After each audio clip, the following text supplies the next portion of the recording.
Түлкі, қара торғай және қарға ертегісі.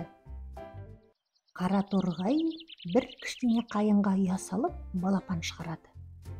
Күн өткен сайын балапандары үлкейіп өсе бастайды. Бірде қайыңның қасынан өтіп бара жатқан түлкі биіктегі ұяны көреді. Бірақ бой жетпейтін болғаннан кейін қара торғайды алдап соғуды ойлайды.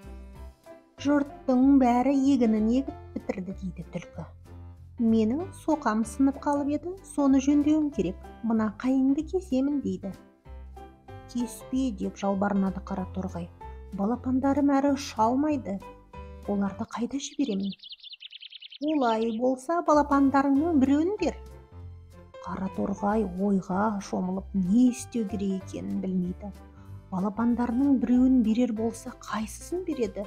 Қай саусағыңды кессең де бәрібір, жаныңа бірдей батады ғой.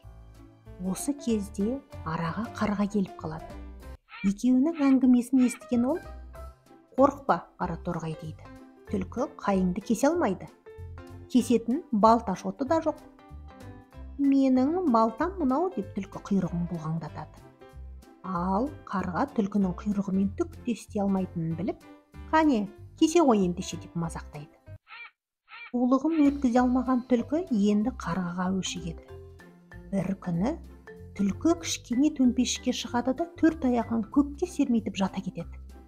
Қарға өлген түлкі екен деп қасына келіп шоқи бастайды.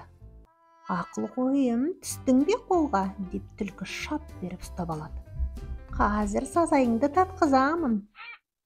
Қарға қарқылдап: "Bir өтінішім бар, ағайыма істегенді істей көрме" деп жалынады қарға.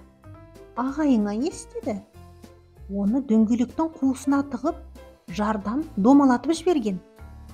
"Ендеше тура соны мен де істеймін" дейді түлкі. Түлкі сол жазаны қолданбақ болады да, дөңгелектің көпшігіне тыққан кезде қарға екінші жағынан зып беріп шығып кетеді. Сөйтіп түлкі тағы да екінші рет алданып қалған екен. Соңы. Ертегі ұнаса, түсінгендеріңізді үлкендерге айтып көріңіздер.